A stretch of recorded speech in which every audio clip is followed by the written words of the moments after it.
Di tengah memanasnya suhu geopolitik di kawasan Timur Tengah, AS lagi-lagi unjuk gigi dengan mengerahkan dua armada raksasa USS Abraham Lincoln dan USS Gerald R. Ford. Namun, Teheran menyadari bahwa pihaknya tidak akan pernah bisa menandingi kekuatan kapal induk AS secara langsung atau head-to-head. Alih-alih menyaingi kekuatan kapal induk, Iran memilih jalur lain dengan strategi asimetris di mana taktik carrier kill Teheran akan bermain dalam babak ini. Bagaimana taktik Teheran ini bermain dalam perlawanannya melawan Washington? Simak selengkapnya dalam video berikut.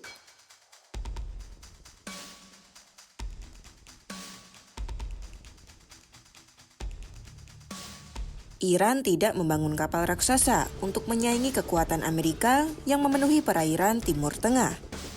Mereka justru membangun sistem yang dirancang untuk membuat raksasa itu tidak berdaya. Mengutip News, Iran mengembangkan taktik serangan berlapis yang dirancang untuk mengeksploitasi celah dari kemegahan armada AS. Ya, konsep itu adalah carrier kill ala Iran. Tujuan utama Teheran menggunakan taktik itu bukan sekadar untuk menenggelamkan kapal induk di Teluk dalam sekali pukul. Pertama, Iran ingin menghancurkan keleluasaan operasional AS di Teluk Persia dan Selat Hormuz, serta menjadikannya sebagai zona terlarang bagi musuh. Perairan sempit yang merupakan urat nadi bagi perdagangan energi dunia itu adalah jebakan geografis bagi Washington. Teheran ingin menciptakan kondisi di mana kapal induk tak lagi aman untuk sekadar melintas apalagi menetap berjaga di kawasan. Kedua, Iran ingin membuat resiko beroperasi di perairan sempit ini menjadi sangat tinggi sehingga kapal induk AS terpaksa menjauh dari pesisir Iran. Ketiga, strategi ini akan mempermudah Iran ketika mereka akan menggunakan taktik swarming atau penyerangan serentak. Teheran dengan mudah menguras habis persediaan rudal pencegat AS yang harganya mahal dibandingkan puluhan drone murah dan rudal yang dikerahkan secara serentak. Terakhir, Iran akan membuat lawan meningkatkan risiko dan biaya operasional. Sebab kapal induk berada di bawah ancaman setiap harinya, sehingga biaya asuransi, logistik, dan kesiagaan militer tentu akan melonjak drastis. Hal itu membuat biaya untuk menekan Teheran jauh lebih mahal daripada hasil yang didapatkan Washington.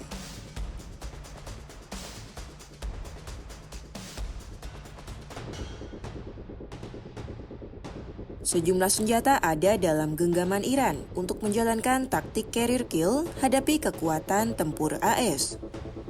Senjata pertama adalah speedboat atau kapal cepat.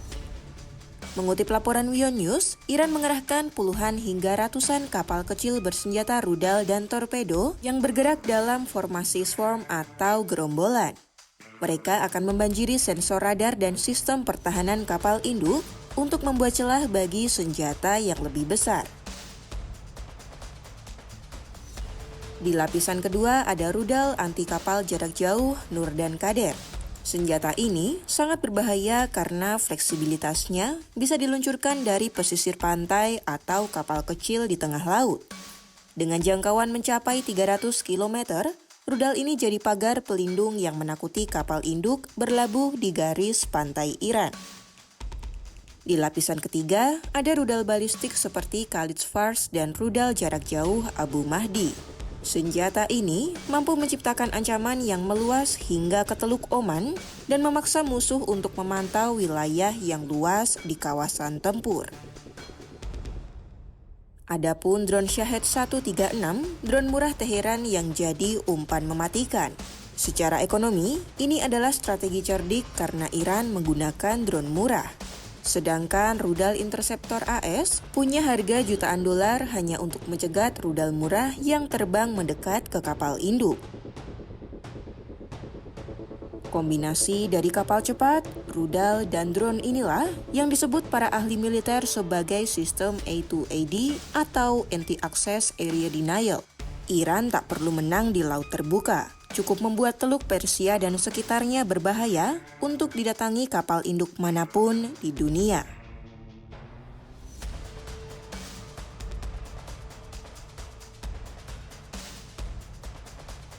Jika diplomasi antara Iran dan AS gagal, maka potensi duel serangan besar-besaran dari kedua negara bisa saja terjadi. Lalu pertanyaannya, apakah kapal induk AS mampu bertahan jika serangan masif dari Iran terus diluncurkan?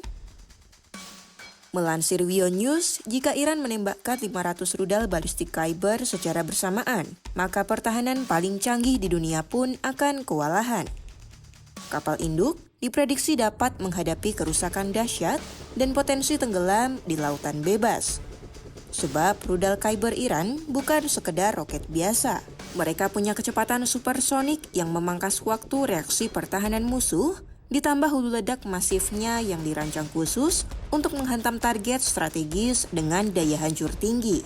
Apalagi rudal ini memiliki kemampuan manuver di fase akhir sehingga membuatnya sangat sulit diprediksi oleh radar konvensional.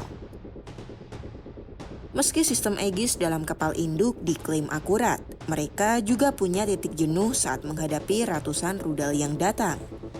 Radar mungkin bisa melacak semua target, namun sistem senjata memiliki batas berapa banyak target yang bisa dikunci secara bersamaan. Maka 500 rudal Iran bisa dengan mudah menguras habis stok peluru pertahanan AS.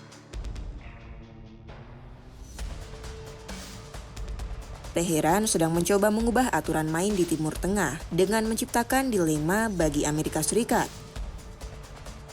Taktik carrier kill kini jadi pesan bahwa kemegahan kapal induk AS tidak lagi otomatis memberikan kendali penuh jika dihadapkan dengan strategi asimetris Iran. Apakah armada AS akan mundur perlahan atau justru diam tak melawan hadapi taktik cerdik Teheran? Pantau terus perkembangan konflik Iran-AS di Timur Tengah hanya di YouTube Kompas.com.